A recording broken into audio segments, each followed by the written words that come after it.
بسم اللہ الرحمن الرحیم۔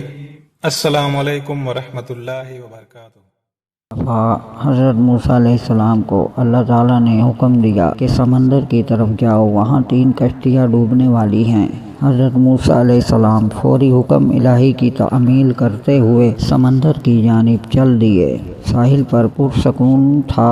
بہت دور سے ایک کشتی آتی ہوئی دکھائی دی جو آہستہ آہستہ ساحل کی طرف بڑھ رہی تھی۔ ابھی وہ کنارے سے کچھ ہی فاصلے پر تھی کہ حضرت موسیٰ علیہ السلام نے آواز دی کہ اے کشتی والو، اللہ کا حکم آنے والا ہے، ہوشیار رہنا۔ انہوں نے جواب دیا، آپ جانتے ہیں کہ اللہ کے حکم کو کوئی نہیں ٹال سکتا، ہم تو اس کے بندے ہیں جو حکم الہی کے پابند ہیں۔ کشتی والے ابھی یہ بات کہہ ہی رہے تھے کہ اچانک ایک موج اٹھی اور کشتی ڈولنے لگی۔ سوار اپنے آپ کو بچانے کی کوشش کرنے لگے۔ اتنے میں ایک اور زبردست موج آئی اور کشتی کو اپنے ساتھ بہا کر سمندر کی تہ میں لے گئی۔ تھوڑی دیر میں ایک اور کشتی نظر آئی تو حضرت موسیٰ علیہ السلام نے انہیں بھی خبردار کیا اور کہا کہ ذرا محتاط ہو کر آنا۔ انہوں نے بھی یہی پہلے والوں کی طرح جواب دیا کہ جو کچھ ہونا ہے ہو کر رہے گا، اور کشتی کو کنارے کی طرف لاتے رہے،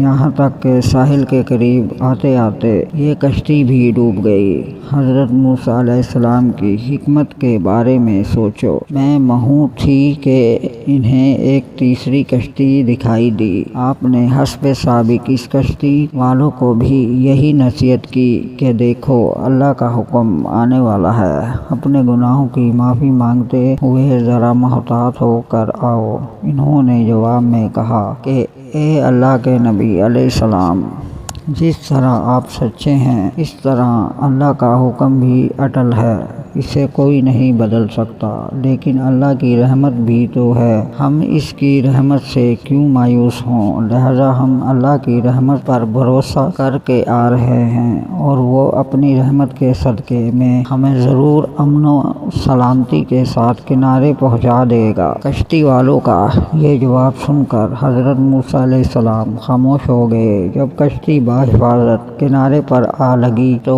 اللہ کے پیغمبر علیہ السلام سوچنے لگے کہ اللہ نے 3 کشتیاں ڈوبنے کا فرمایا تھا، 2 ڈوب گئی لیکن تیسری سلامتی کے ساتھ کنارے آ لگی۔ ارشاد باری تعالیٰ ہوا کہ اے موسیٰ علیہ السلام، آپ نے سنا نہیں کہ تیسری کشتی والوں نے کیا کہا؟